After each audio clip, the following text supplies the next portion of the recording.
It horrifies me that systems are out in the world feeling shame first, then their feelings second. Feeling shame first, then their flashbacks second. That's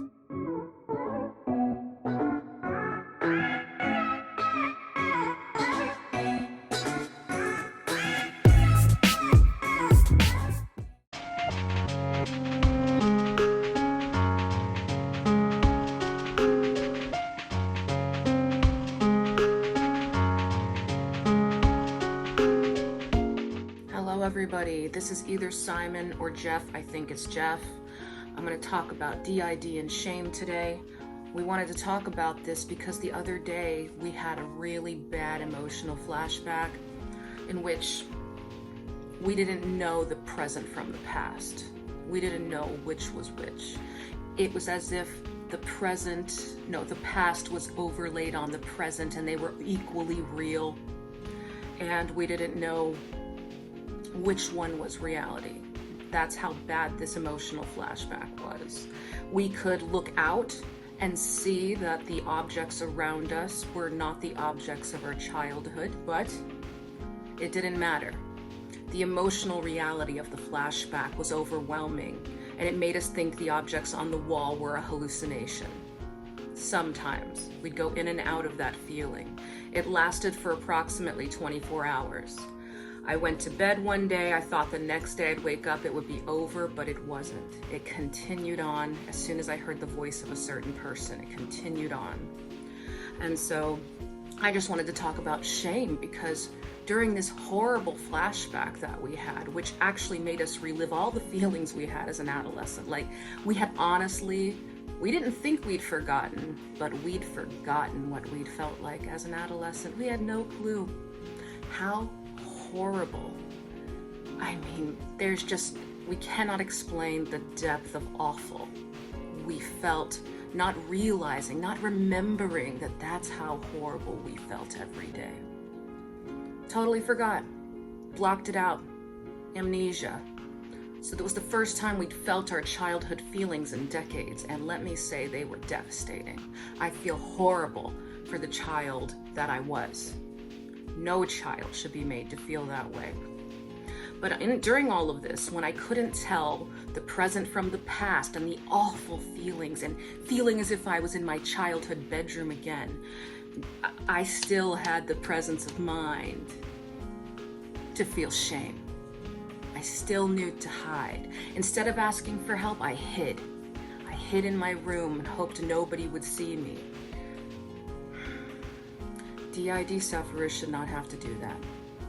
We should not have to hide in our rooms. We should not have to run away because somebody else hurt us as children. That's unacceptable. I won't accept that. We need to create a space in this world for systems to be themselves and unashamed, unafraid, because we deserve it. We earned it through our survival, and that's just a fact. Another thing that affects us with shame is we don't let our alters out. We don't let our littles out properly. We mask them, we hide them, we force them to not say anything. That's wrong. We try really hard to let our littles out sometimes, but shame is overwhelming. It might as well just be a symptom of DID. It's so pervasive and constant, but it's not. It's not a symptom of DID. But I'm just saying it accompanies it so often that it should be. And it horrifies me that systems are out in the world feeling shame first, then their feelings second. Feeling shame first, then their flashbacks second. That's wrong. That can't be happening. We need to fight harder for ourselves and the people like us who suffer from this disorder. And we need to make it so our littles can come out, because what happens if littles can't come out and be who they are? They can't grow up. They can't age up and coalesce and integrate one day. They stay little. They need to do all those developmental things that children did so they can grow up properly. They need to get the love and care they need so they can, fix that trauma and grow up. And how are we going to do that if we're all too ashamed to let them out ever? It's not feasible, it's not right. And I definitely blame society for this. I blame society, I know. Ableism. I blame ableism. I blame the thing that, invisible disorders aren't real. They're real. They're real. I've read articles about a man, okay? Invisible disorder versus physical disorder, okay?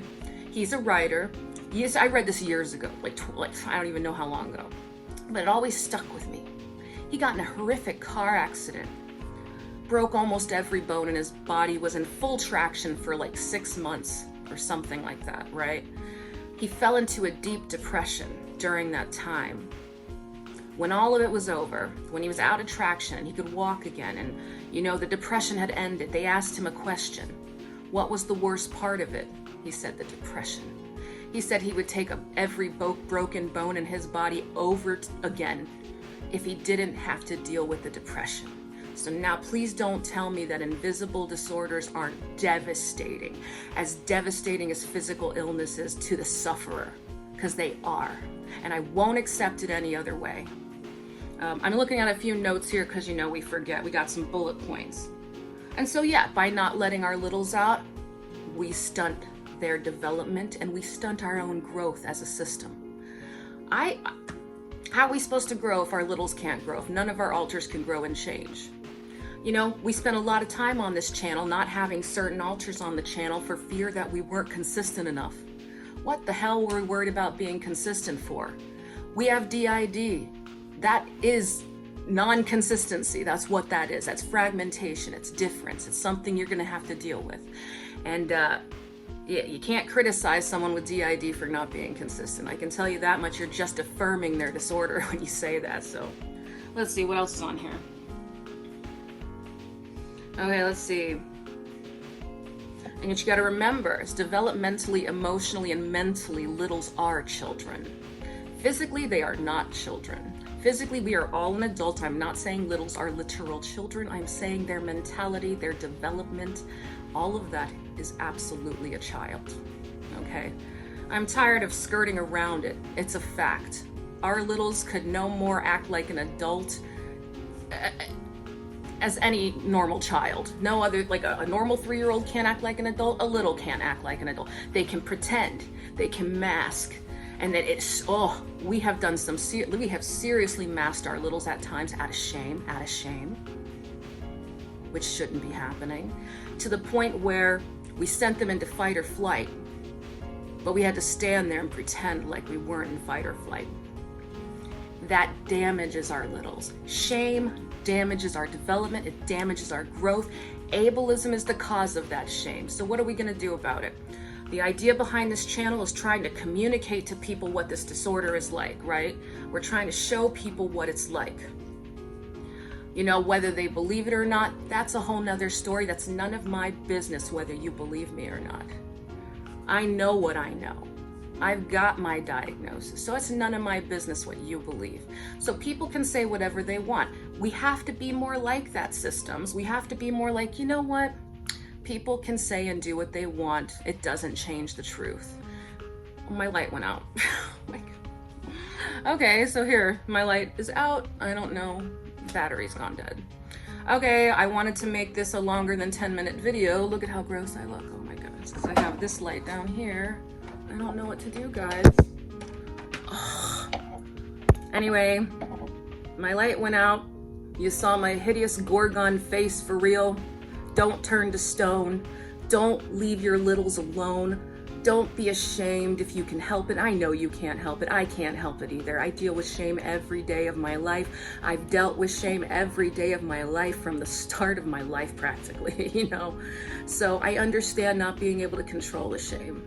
If you're wondering what I'm doing, I'm holding this light up in front of my face. I don't think it's working. But anyway, I was just trying to get this video past 10 minutes, which I just did, babies. So I guess we will see you later. This is Jeff signing off. Y'all have a nice day.